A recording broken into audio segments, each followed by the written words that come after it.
avez acquis une parcelle de terre auprès des détenteurs coutumiers qui vous ont délivré soit un abandon de droit coutumier, soit un certificat de vente.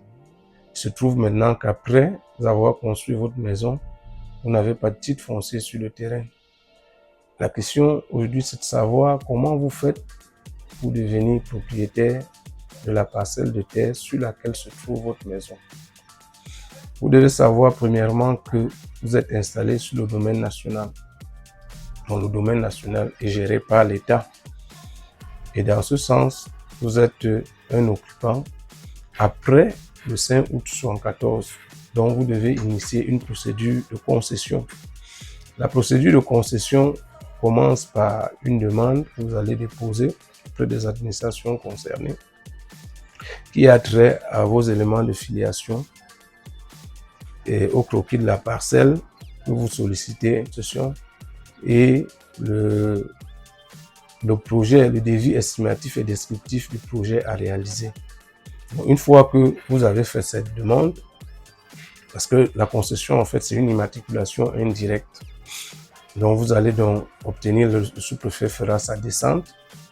Une fois que la descente est faite, il y a un cahier des charges qui sera signé par le préfet et le dossier va partir chez le ministre. Le ministre va vous attribuer le terrain en concession provisoire. Maintenant, vous aurez un délai de 5 ans pour réaliser votre projet. Dans le cas d'espèce, c'est une régularisation parce que vous avez déjà construit votre maison. Vous allez payer, parce que selon la loi de finances de 2023, selon que le terrain est en zone urbaine, vous allez payer 2000 le mètre carré. En zone rurale, vous allez payer 1000 francs le mètre carré. Une fois que vous êtes acquitté donc de ce montant, on va vous délivrer une attestation d'acquittement. Le dossier va repartir donc pour la demande de constat des mises en valeur. La commission va descendre une deuxième fois pour constater qu'effectivement, vous avez sollicité le terrain pour la construction d'une maison et la maison a été construite. Vous avez payé le prix du lot dans les caisses de l'État qui gère le domaine national.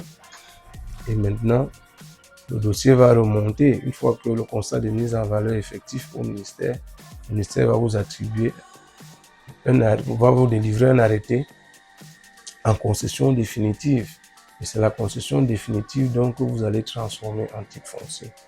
Comme ça, vous serez propriétaire complètement sur votre parcelle de terre et vous aurez un titre foncier en bonne et due forme.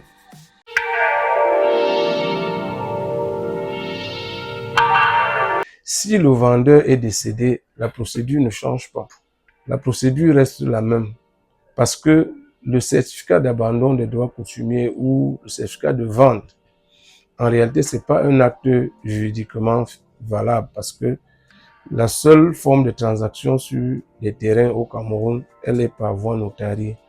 Donc les terrains qui n'ont pas de titre foncier, ces actes-là démontrent juste de votre bonne foi que vous avez une occupation paisible. Ça veut dire que vous n'êtes pas quitté de chez vous pour venir entrer dans un terrain sans vous entendre avec les riverains parce que votre occupation doit être paisible.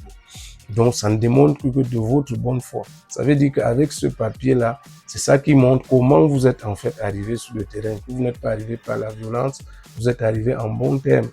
Et c'est des gens qui occupaient déjà le terrain bien que n'étant pas propriétaires, qui vous ont amené sur le terrain. D'autant plus que le chef de village et les notables, les deux notables sont membres de la commission.